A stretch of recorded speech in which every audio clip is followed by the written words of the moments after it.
Since you're staying behind anyway, we figured you could finally make yourself useful, my daughter-in-law said as she slid the folded card across the Thanksgiving table. I stared at the cream-colored envelope resting beside my plate, right between the bowl of mashed potatoes and the cranberry sauce I had spent all morning making from scratch. The dining room smelled like roasted turkey, cinnamon, and fresh rolls, but suddenly none of it felt warm anymore. The laughter around the table faded into a dull hum inside my ears as I slowly opened the card with trembling fingers. Family trip, please clean the house before Monday. Underneath the sentence was a neat little checklist written in Vanessa's handwriting. Wash guest room sheets. Organize garage shelves. Deep clean kitchen floors. Don't forget the upstairs bathrooms. At the bottom, she had drawn a tiny smiley face. I looked up from the card and saw my son Ethan cutting into his turkey as if nothing unusual had happened. My two grandchildren were arguing over marshmallows on the sweet potatoes while football played softly from the television in the den. Everything looked normal. That was the cruelest part. Nobody seemed embarrassed. Nobody looked uncomfortable. Vanessa lifted her wine glass and smiled at me from across the table, her diamond bracelet catching the chandelier light.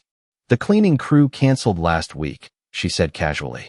And since you weren't coming on the trip anyway, we thought this would help keep you busy. Busy? I had spent 37 years raising Ethan. I worked double shifts after my husband Richard got sick. I skipped vacations, bought secondhand clothes, and refinanced my home twice so my son could attend college without drowning in loans. I hosted every Thanksgiving dinner until Vanessa decided my house looked too old-fashioned for family photos. And now I was being handed chores like an unpaid maid in the middle of Thanksgiving dinner. That I wasn't reacting the way she expected. It is, she replied. The kids are so excited. Ethan finally glanced at me for half a second before looking back down at his plate. Mom, it's only for 5 days, he muttered. And Vanessa thought staying home might be easier for you. Easier. The words settled heavily over the table. Outside the dining room window, snow had started falling across the backyard. Tiny white flakes drifted over the garden Richard used to take care of every winter before arthritis weakened his hands. Last Thanksgiving, he sat beside me at this same table carving the turkey while secretly slipping extra pieces of crispy skin onto my plate because he knew it was my favorite part. Now his chair sat empty beside me, untouched all evening. Vanessa leaned back comfortably in her seat. We figured you'd appreciate the quiet, she added. Honestly, Helen, you're more useful here than dragging yourself through airports. The room went silent for one brief second before my grandson accidentally dropped his fork and everyone moved on as if nothing had happened. I lowered my eyes to the checklist again. Deep clean kitchen floors. Organize pantry. Wash windows. I suddenly realized this trip had been planned for a long time. The matching luggage by the front door.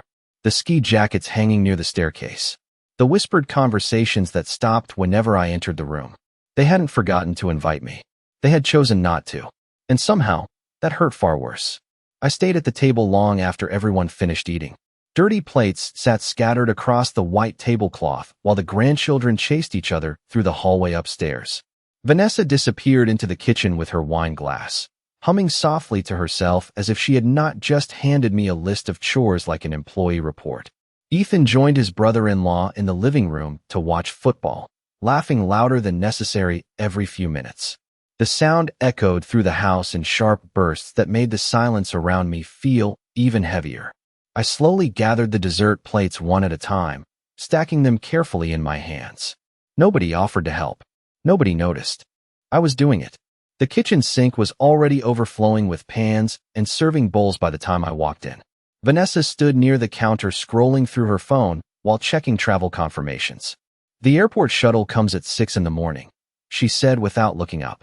The dog sitter has the garage code. Chloe's ski gloves are packed in the blue suitcase. I rinsed cranberry sauce off a serving spoon beneath warm water.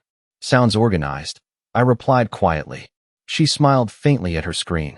Well, somebody in this family has to plan ahead. The comment slid into the room as smoothly as silk. I said nothing. Years ago, remarks like that used to confuse me. I would replay them in my mind while driving home, wondering if I was being overly sensitive. Richard used to notice immediately. That woman knows exactly what she is doing, he told me once after Vanessa criticized my cooking during Christmas dinner and then claimed she was just trying to help. At the time, I defended her. I told him younger people communicated differently. I told him I was sure she meant well. Looking back now, I realized I had spent nearly 12 years translating disrespect into politeness because I did not want to believe my own family could slowly push me aside on purpose. I dried my hands with a dish towel and glanced toward the mudroom. For expensive ski jackets hung neatly beside matching winter boots. Chloe's pink suitcase sat by the door with a bright luggage tag tied to the handle. Family vacation. The words burned differently now. Richard and I used to take Ethan skiing every winter in Vermont when he was a boy. We stayed in cheap roadside inns because that was all we could afford back then. I still remembered waking up before sunrise to make pancakes on a tiny electric stove while Richard scraped ice off the windshield outside in 10-degree weather. Ethan loved those trips. He used to hold my hand so tightly walking through the snow that my fingers ached by the end of the day. Somewhere along the line, that little boy disappeared. "Grandma, are you really staying here all alone?" Chloe asked suddenly from the doorway. She stood there clutching a candy cane, her long blonde braid hanging over one shoulder. Before I could answer, Vanessa walked in behind her. "Grandma likes quiet holidays," she said quickly. "Not everybody enjoys traveling." Chloe frowned slightly. "But Grandma always comes with us." Vanessa's smile tightened for half a second. "Not this year." I looked at my granddaughter and forced a gentle smile onto my face. "I will be fine, sweetheart." Chloe nodded uncertainly before running back upstairs. The second she disappeared, Vanessa lowered her voice. "Thank you for not making this difficult in front of the children." I stared at her for a moment. The refrigerator hummed softly behind us while snow continued falling outside the kitchen windows. "Difficult," I repeated softly. "You mean honest?" Vanessa crossed her arms calmly. "I mean dramatic." Then she walked away, leaving the smell of expensive perfume lingering behind her while I stood alone beside a sink full of dishes in the house my husband once called the heart of our family. I drove home a little after 9 that night with both hands gripping the steering wheel tighter than necessary. Snow covered the roads in thin silver lines beneath the headlights, and the windshield wipers moved back and forth with a tired rhythm that matched the ache settling deep inside my chest. The leftover pumpkin pie sat untouched in a foil pan on the passenger seat beside me. Vanessa had insisted I take it home because nobody eats leftovers after vacation. I passed the town square where Christmas lights had already been wrapped around the trees, even though Thanksgiving was not officially over yet. Everything looked cheerful, warm. Families bundled together inside coffee shops while soft yellow lights glowed through frosted windows. I suddenly realized I could not remember the last time I felt included in something without having to earn my place first. My house greeted me with silence when I stepped inside. Real silence. Not the forced kind from dinner earlier where everyone avoided saying what they actually meant. I hung my coat near the front door and stood still for a moment, listening to the old grandfather clock ticking steadily from the hallway. Richard bought that clock 28 years ago from an antique shop outside Boston during one of our anniversary trips. He said a home should sound lived in. Back then, this house was loud with life. Ethan racing down the stairs. Football games on television every Sunday. Richard singing badly while making coffee at 6 in the morning. Now even the walls felt careful around me. I placed the pie in the refrigerator and noticed something tucked beneath a magnet near the freezer handle. A small yellow sticky note written in Vanessa's handwriting. "Remember to throw out expired food before we get back." I stared at it for several seconds. She had slipped it into my purse while I was leaving dinner. Another instruction. Another reminder that in her mind, I existed somewhere between housekeeper and inconvenience. I peeled the note off slowly and dropped it into the trash. Then I walked into the living room and sat beside the darkened fireplace without turning on a single light. Snow drifted softly outside the windows while the house creaked quietly around me. That was when I finally allowed myself to remember all the little moments I had ignored over the years. The time Vanessa changed the locks after losing her keys and forgot to give me a copy for 3 weeks. The family photographs where she always placed herself beside Ethan while I stood near the edge like a distant relative. The birthday dinners rescheduled at the last minute after I had already bought gifts and baked cakes. Every slight had seemed small on its own, easy to excuse, easy to survive. But sitting there alone in the dark, I realized they were not isolated moments. They were bricks, carefully stacked one on top of another until I had quietly been moved outside the center of my own family. My eyes drifted toward the bookshelf beside the fireplace where Richard's framed photograph still stood. He wore his usual crooked smile in the picture, one hand tucked into his coat pocket during our trip to Maine 5 years before he passed away. Sometimes I still expected to hear his footsteps in the hallway late at night. Sometimes I still reached for him in my sleep before reality settled back over me in the morning. You saw this coming, did you not? I whispered softly toward the photograph. The house answered with silence. Then something caught my attention near the bottom shelf of the bookcase. A manila envelope partially hidden behind an old photo album. I frowned and leaned forward slowly. My name was written across the front in Richard's handwriting. Helen Whitmore. Private. My pulse quickened slightly as I picked it up. The envelope felt thick. Important. Dust clung to the corners like it had been sitting there untouched for a very long time. And for the first time all evening, something besides hurt began settling inside me. Something colder. Something steadier. I carried the envelope into the kitchen and placed it carefully on the table beneath the overhead light. Outside, the snow continued falling in soft waves against the dark windows while the old heater hummed quietly through the house.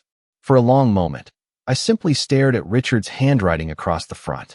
Strong, familiar, comforting in a way that suddenly made my throat tighten. Richard always had careful handwriting. Even grocery lists looked formal when he wrote them. I ran my fingers slowly across the envelope seal before finally opening it. Inside were several folded documents and a single handwritten letter resting on top. Helen, if you are reading this, then I was right to worry. My chest tightened instantly. I sat down slowly and continued reading beneath the warm kitchen light. There are things I did not tell you because I knew you would defend them. Especially Ethan. Especially Vanessa. You always believed love could fix disrespect if you stayed patient long enough. But patience only works when both people still have kindness in their hearts. I paused there, blinking hard as Richard's voice seemed to echo naturally inside my mind. I could almost picture him sitting across from me at the kitchen table wearing his old gray sweater, stirring too much sugar into his coffee while trying to soften difficult truths with gentleness.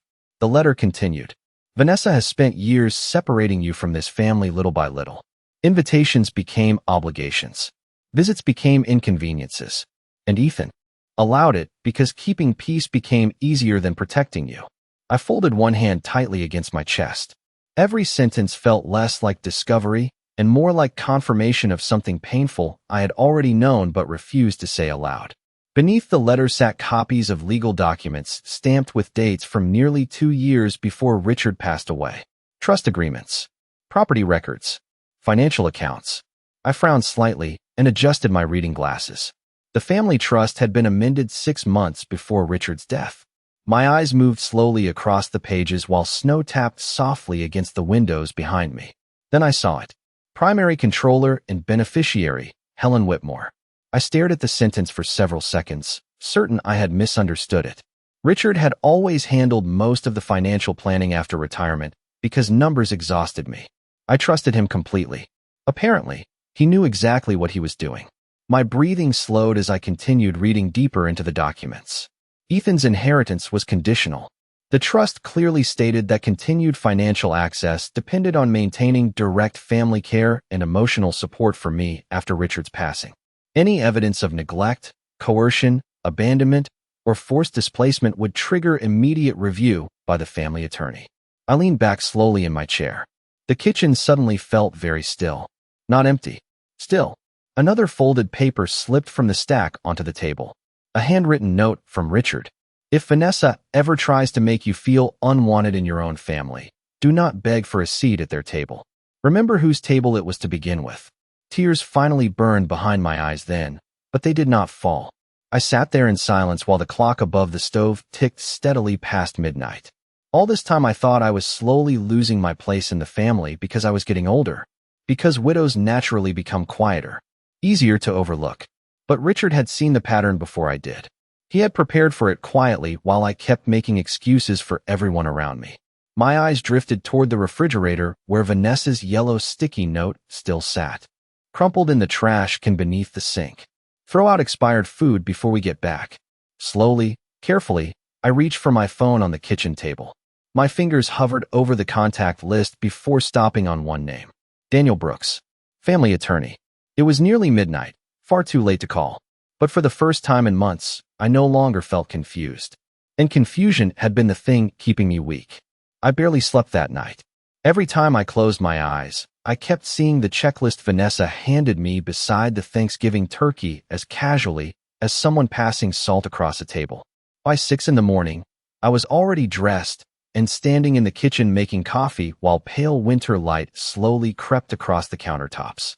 Snow covered the backyard completely now. Richard used to wake up early after the first snowfall and insist on clearing the driveway before anyone else on the street. He always said snow looked peaceful until life started driving over it.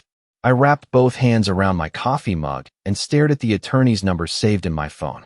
Then I finally pressed call. Daniel Brooks answered on the third ring, his voice rough with sleep at first until he heard my name. "Helen," he said carefully, "is everything all right?" I looked down at Richard's documents spread neatly across the kitchen table. "I think my husband knew something before I did," I replied quietly. There was a long pause on the other end. "Did you find the envelope?" he asked softly. Something about the question made my stomach tighten. "You knew about this?" "Richard asked me not to interfere unless you contacted me first." I closed my eyes briefly. Of course Richard had planned even that carefully. Daniel asked if he could come by later that morning, and by 10 o'clock his black sedan was parked outside my house beneath a layer of fresh snow. He walked in carrying a leather briefcase and wearing the same charcoal overcoat he had worn to Richard's funeral 8 months earlier. Daniel had been our attorney for over 20 years, but more than that, he had been Richard's closest friend since college. He removed his gloves slowly and looked around the quiet living room. "It feels strange without him here," he admitted softly. I nodded once and led him into the kitchen. The moment he saw the papers laid across the table, his expression shifted into something more serious. "Richard was worried," he said as he sat down. "More worried than he ever admitted to you." I poured him coffee while he carefully organized the trust documents into neat stacks. "He noticed changes after Vanessa moved in," Daniel continued. "At first, small things. Holidays being rescheduled. Family dinners moved without telling you. Ethan withdrawing from you emotionally. Hearing someone else say it aloud made everything feel painfully real." Daniel adjusted his glasses and slid one document toward me. "Richard amended the trust after Vanessa suggested selling this house 3 years ago." I frowned. "She suggested that?" Daniel gave me a tired look. "You were gardening outside when she brought it up. She told Richard the property was too large for just old people, and said eventually Ethan would need the equity for his own future." My fingers tightened around the coffee mug. I remembered that afternoon now. Vanessa smiling on the patio while complimenting my roses. Richard barely spoke the entire evening afterward. Daniel continued carefully. "The trust protects you completely, Helen. The house, retirement investments, and majority ownership of Whitmore Outdoor Supply remain under your authority."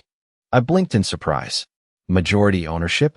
Richard had started the company in our garage 34 years ago selling custom camping equipment before eventually turning it into a successful regional business. Ethan managed day-to-day operations now, but apparently Richard never fully transferred ownership after retirement. Daniel folded his hands together. "There is something else you should know." His voice lowered slightly. "If there is evidence that Ethan or Vanessa attempted to pressure you out of the family home or emotionally isolate you for financial benefit, their inheritance rights can be permanently suspended." Silence settled heavily across the kitchen. The heater clicked softly somewhere down the hallway while snow slid off the roof outside. Daniel looked at me carefully across the table. "Helen, has something happened?" I thought about the card, the cleaning list, the ski trip planned without me, the years of small humiliations disguised as misunderstandings. Then I slowly reached into the trash beneath the sink and pulled out Vanessa's yellow sticky note. Daniel read it silently. His jaw tightened almost immediately. And for the first time since Thanksgiving dinner began, I watched someone else become angry on my behalf. After Daniel left that afternoon, the house no longer felt fragile. Quiet, yes. Lonely sometimes. But not fragile. I stood at the kitchen window watching his car disappear slowly down the snow-covered street, while Richard's documents remained spread across the table behind me like pieces of a life I had never fully seen before. For years I thought grief was the heaviest thing a woman could carry. I was wrong. Being unwanted by your own family weighed far more. I spent the rest of the afternoon reading every page carefully. Richard had documented everything with the precision of a man quietly preparing for a storm no one else noticed yet. Dates, financial transfers, ownership percentages, notes attached to legal amendments, even small observations written in the margins beside certain documents. Vanessa asked about house value again today. Ethan avoided eye contact during dinner. Helen apologized after being insulted. That last sentence hurt the most. Not because it was cruel, because it was true. I had spent years apologizing for taking up space in rooms where I used to belong naturally. Around 4 o'clock, my phone buzzed softly on the counter. A group photo message appeared from Vanessa. The family stood bundled together at the airport, smiling beside oversized suitcases while Chloe held a stuffed snowman pillow against her chest. Safe travels from the Whitmores. Ethan stood near the edge of the picture with one hand in his coat pocket. He looked tired. Vanessa looked radiant. Beneath the photo, she added another message directly for me. Do not forget to water the downstairs plants every 2 days. I stared at the screen for several seconds before placing the phone face down on the counter. No invitation. No guilt. No hesitation. Just instructions. Outside, snow continued drifting softly across the yard while darkness settled over the neighborhood earlier than usual. I walked slowly through the house, turning on lamps one room at a time. The living room glowed gold beneath soft lighting, while Christmas music played faintly from a neighbor's house somewhere down the street. Then my eyes landed on the framed family portrait above the fireplace. It had been taken 3 years ago during Ethan's company holiday party. Vanessa stood front and center beside Ethan, wearing an elegant cream-colored dress, while I sat slightly behind them near the edge of the photograph, holding Chloe on my lap. At the time, I thought nothing of the arrangement. Looking at it now, I realized I had slowly been pushed farther and farther into the background of my own family until everyone became comfortable pretending that was where I belonged. I stepped closer to the fireplace and lifted the frame gently off the wall. The photograph stared back at me beneath the lamplight. Smiling faces, perfect clothes, artificial warmth. I carried it quietly into the hallway closet and placed it on the top shelf beside several forgotten photo albums. Then I closed the door. The silence afterward felt strangely peaceful. Around 7 that evening, Daniel called again. I reviewed everything once more, he said carefully. Legally, you are fully protected. But Richard also left specific instructions in the event you ever felt emotionally pressured or excluded. I lowered myself slowly onto the couch. What kind of instructions? There was a brief pause before he answered. He authorized you to reclaim direct control of the Colorado property immediately if you believe the family relationship had become manipulative or financially motivated. My eyes drifted slowly toward the window overlooking the driveway.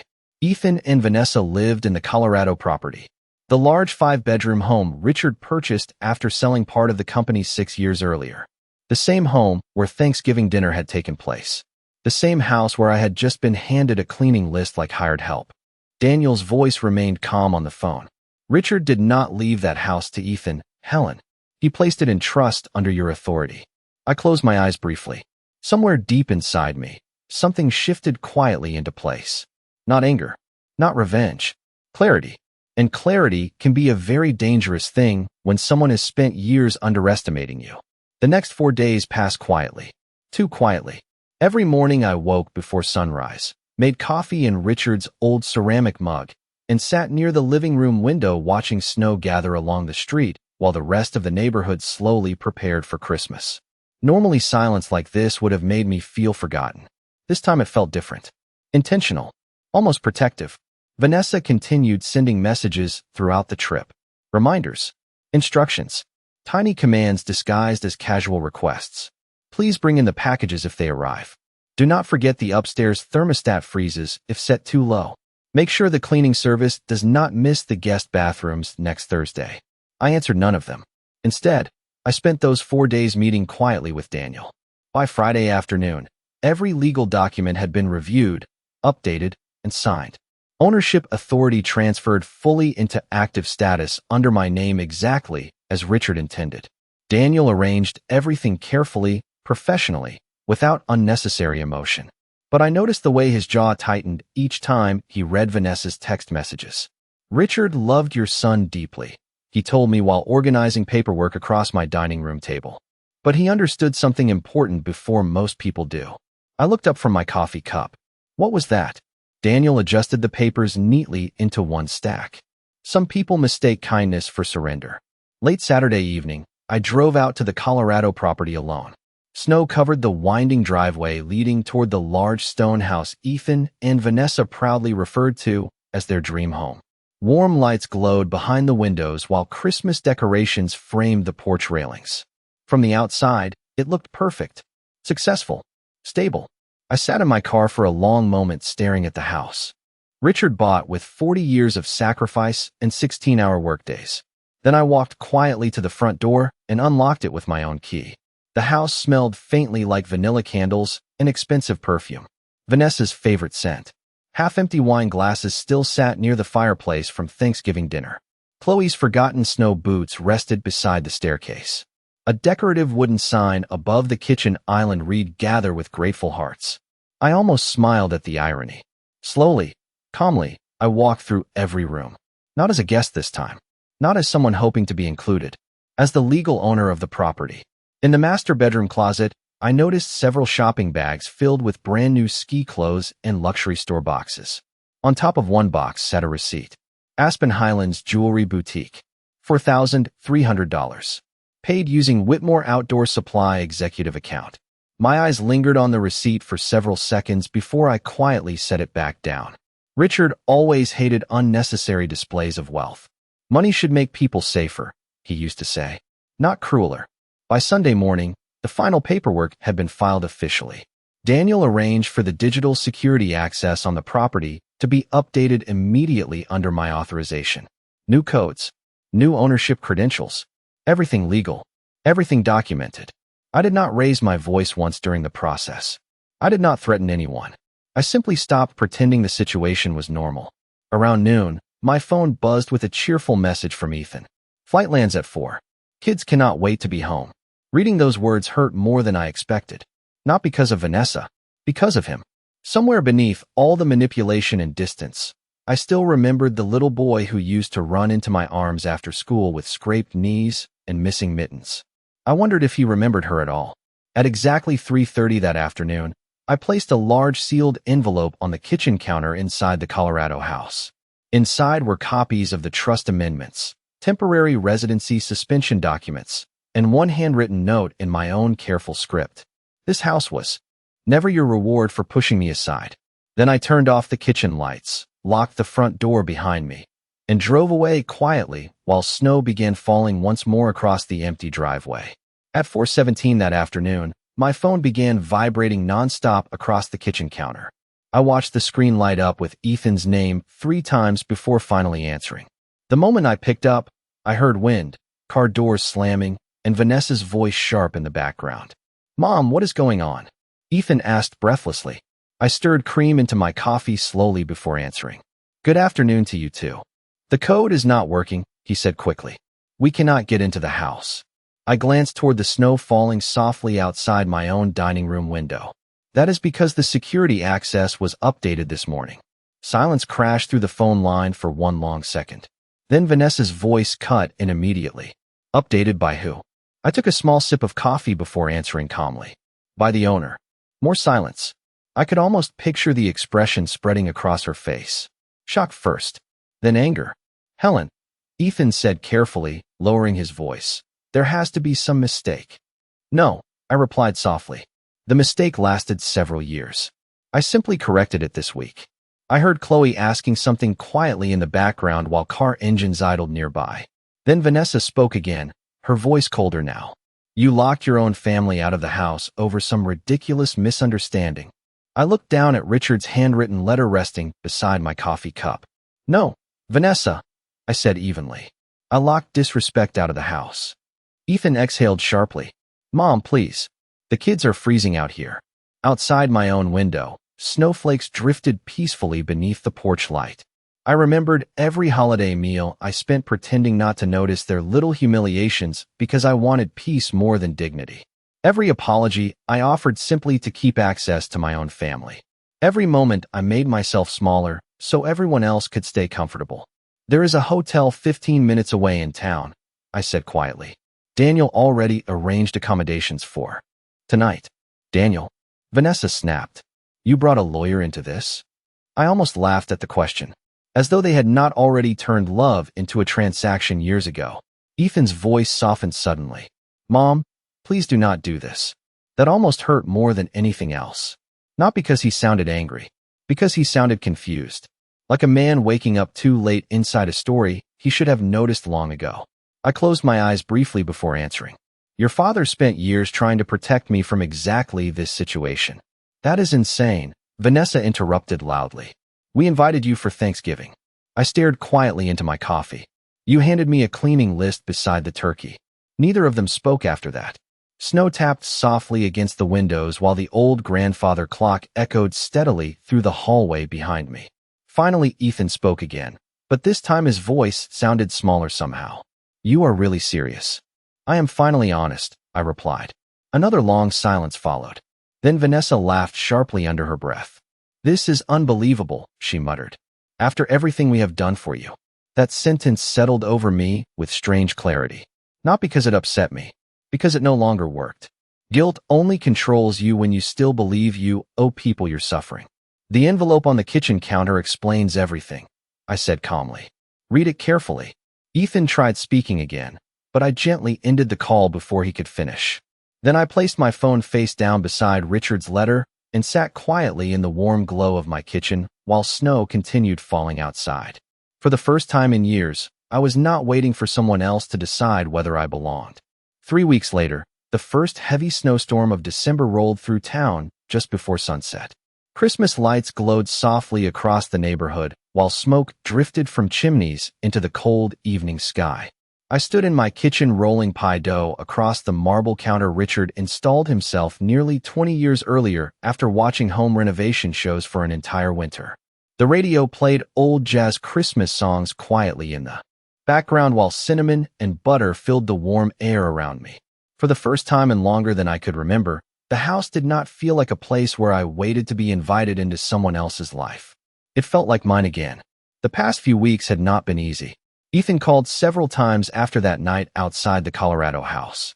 At first, his messages sounded defensive, confused, angry in the careful way people become when consequences finally arrive before excuses do. Vanessa never called directly again, but Daniel informed me she attempted to challenge the trust amendments through another attorney before discovering every document had been prepared years earlier under Richard's supervision. Legally airtight, Daniel called it. Emotionally devastating was probably more accurate. Eventually, the calls from Ethan became quieter, less demanding. One voicemail lasted nearly 2 minutes without him mentioning money or the house once. He simply said he missed talking to me. I listened to that message 3 separate times before deleting it. Missing someone is not the same as respecting them. Around 6 o'clock, headlights appeared slowly through the falling snow outside my front window. A few moments later, soft footsteps crossed the porch. Then came a gentle knock at the door. When I opened it, Chloe stood there bundled in a red winter coat with snowflakes caught in her blonde braid. Ethan stood several feet behind her near the driveway with his hands buried deep inside his pockets. He looked older somehow, tired around the eyes in a way Richard used to look after difficult business years. Grandma, Chloe said softly, holding a foil-covered dish in both hands. Dad and I made pecan pie. I looked down at the uneven crust and smiled before stepping aside.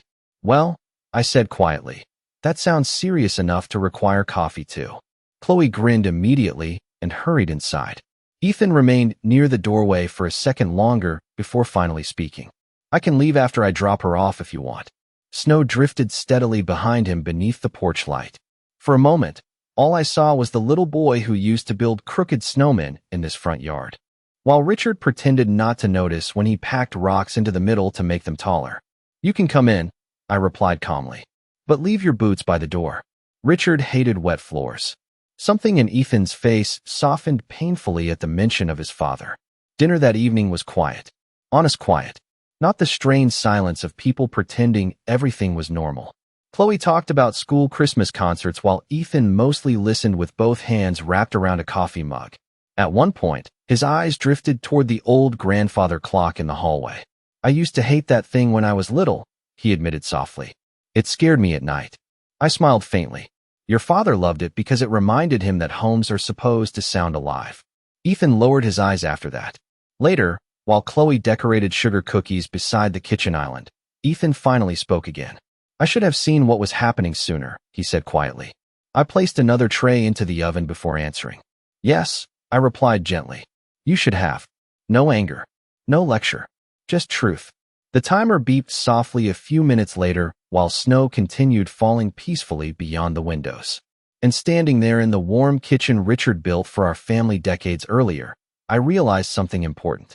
Family is not the people who make you earn your place at the table.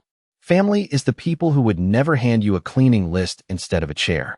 A lonely mother-in-law arrives at Thanksgiving dinner expecting warmth and connection, only to discover that her daughter-in-law has planned a luxury vacation without her and left behind a cruel cleaning list instead of a seat at the table.